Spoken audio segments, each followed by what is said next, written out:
What up, guys? We just got out of Doctor Strange and the Multiverse of Madness. Yep. We did it. We did it. Wow.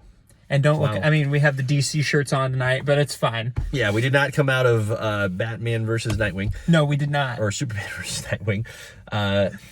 Wow. Doctor Strange, the Multiverse of Madness finally happened. We finally got a chance to see it. And a little bit mind-melting. We'll stay spoiler-free for the first little bit here, but we're going to get into spoiler territory before too long. So just to stay kind of surface level, Riley, what'd you think, man? This is a good movie. Okay. This was a good Doctor Strange movie. Yep. Like, this is, if you guys were worried about, like, it being oversaturated by all these other possible cameos, sure, it does not get oversaturated. It was, like, it's very grounded in that sense. This is a very Doctor Strange-centered film, right? Which is what everyone wanted from this movie, and it delivers. Yeah, totally agree. Good flick. I don't know if it's going to be for everyone. It's its own flavor, but to me, that was a credit to the movie. Yes. As you said, it stayed really self-contained, focused on the Doctor Strange character. We didn't get too much of not Doctor Strange, right? Which is a common critique of mine of certain superhero movies or TV shows, looking at you, Moon Knight.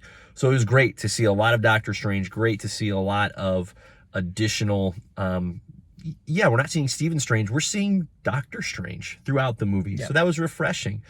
Good movie. And I think without much further ado, spoiler warning. We're going to have to get into spoilers from here on out. So you've been warned. There's 90 seconds of no spoilers. It's time to spoil, Riles. We got the Illuminati, bro. We did get the Illuminati. We got to see the Illuminati. It was badass. It was great. It was beautifully well done. Great. Was that not just glorious wish fulfillment right there? Oh my gosh, it was awesome. John Krasinski as Mr. Fantastic. So now here's the question. It was great. He's going to be Mr. Fantastic from now on, correct? You would think, right? Probably. But here's part of what I like about that. Since they were in this other, not the 616 universe, love that they just name dropped that. Yeah, by the way, I was the only one clapping in the theater. Proud of you, though. Proud of you for holding that banner. Yeah, you were literally the Geico commercial or the Progressive commercial. They're like, no one who made the movie is here, but you're still applauding. Literally, I was like, okay, this is like the second night. I figured the crowd would be into it. No one was into it. Yeah, this is not soft reception. I was so still sad. Proud of you. Still proud of you for standing on that hill. Yeah, as to whether or not John Krasinski will be Mr. Fantastic, because they presented this version of the Illuminati in an alternate universe, they could do whatever they want. They could continue to cast John Krasinski, and I don't know the name of the actor. It's like Anson Mount, who played Black Bolt. That's an incredible pull. He played Black Bolt in the TV show too, right? Didn't he? Right. So they pulled him from the TV show depths. And that suit looked sick. His suit was fantastic. Black Bolt was cool. We knew Patrick Stewart was coming as Professor Xavier. And can I just say, Mordo was great. Captain Marvel. Even, oh my gosh, why am I blanking on Sharon Carter's... Captain Carter? Captain Carter, thank you. Yep. And can we just talk about when Professor X comes in? Yep. And the 90s X-Men theme in the background. Right. I cried almost. It was great. Close. It was beautiful. Yeah, I was like, great. Yes! I think that was the highlight of the movie for me. And part of what was fascinating about this movie is that they were able to simultaneously give us the Illuminati, but not get so carried away. Like, this was a movie that went from universe to universe, just as the title would suggest, the multiverse they went all over the place. Yep. And yet it stayed contained within the Doctor Strange world. And by the end of this movie, not a lot has changed or been impacted, right? Like, we were hypothesizing, hey, Loki could show up in this movie. It would have, as far as we thought, been a natural place for that TV show to tie into the movies ever since its conclusion last summer. It didn't.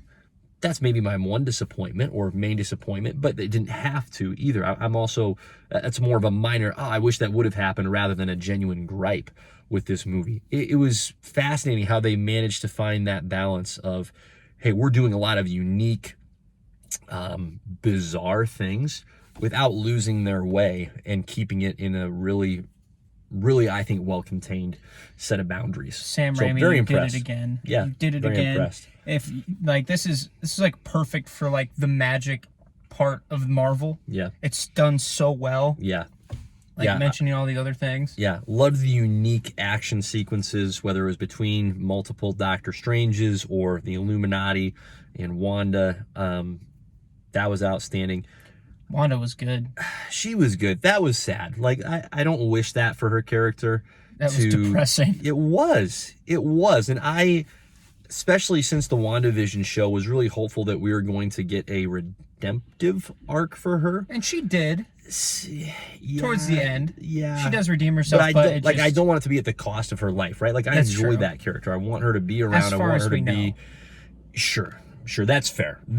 It's certainly portrayed relatively open-handed. Sorry, bad camera work on my part. She could be gonzo. She could not be, but they sure as heck want you to believe that she's toast. It was just sad, right? She was certainly a worthwhile adversary, but I didn't get a whole lot of, joy out of she was a badass. Watching her turn super dark. Yeah, she was super dark. She was a badass though. Yeah. She was. Yeah. She was great. She was incredibly powered or incredibly powerful. Oh man. It's nice to know, like, we were expecting, okay, this is how they're going to bring the X-Men in. This is how they're going to bring the Fantastic Four in. Mm-hmm. They pretty much just said, hey, we have the rights. That was what that was tonight. Yeah. It was just like, hey, we got the rights. And we'll bring them in when we want to. Right, just like we discussed in the podcast proper. They took their time here. And we were worried that they wouldn't. We were. So we're sorry, Kevin. We're sorry, Kevin. Thank you, Kevin. Thank you. Well done. So yeah, big picture, I think this is a win. On an individual basis, there are gonna be certain people, like my wife. I don't think she's gonna enjoy this movie, right? Just for as dark as Wanda is, and that is what it is. But I like that's neither here nor there. It's personal preference whether or not you enjoy it, how much you enjoy it. I enjoy the creativity. I really enjoy the multiversal aspect of it, of getting different versions of different characters. I think that's great, not just in comics, but now that we're seeing it in the movies as well. I think it plays. And not overwhelming. It was good. Yeah. And should we talk about the end credit scene? Let's do. So they introduced Clea. Yep. Which is like, in the comics, that's Doctor Strange's like main love interest, is it not? Truly don't know. And I think she's don't know anything about Clea. And I think she's the daughter of Dormammu. Huh. Okay. Played by Charlize Theron. Yes. She's phenomenal. Which I heard was rumored for her to be in it, so great. Super cool. And Doctor Strange now has a third eye, which, at first I thought it was going to be Don't know what to do with that. At first I thought it was going to be a bad thing, and then he had it under control in the second end credit, and I was like, okay. It's a weird look. Hopefully it's not something that's... I would be okay if it doesn't stay. It's a little creepy. Pops up only when needed. Yeah, it's just... It'd be nice if that eye could slide back into the pendant, right? The Eye of Agamotto. Oh, just... Yeah. Not let's just stick with two. Anymore, let's just stick with two. Let's bring that third eye and let's put that away. Yeah, let's put that away. It's a little weird, and then they're going to stop an incursion because he's now caused an incursion, which... TBD. So now here's the question. My guess is Doctor Strange will establish his own Illuminati after this. Is this how... Oh, man. The potentials are there. I don't know. Yeah, a lot of potential. I haven't even wrapped my head around future stuff. But listen, let's tie this off. That was good. That was well done. Beautiful. Yeah. If you, if you're watching this, you're into these movies, go see it, right? This is not a Morbius hard pass, save your money. If you saved your money from Morbius, go see this. That's what it's for. And buy yourself the big bucket of popcorn. You've got the money from Morbius that you saved thanks to us. Treat yourself. Absolutely. Here at Doctor Strange. Get that large combo. So, great flick. As always, thanks for tuning in. We appreciate you all. Godspeed.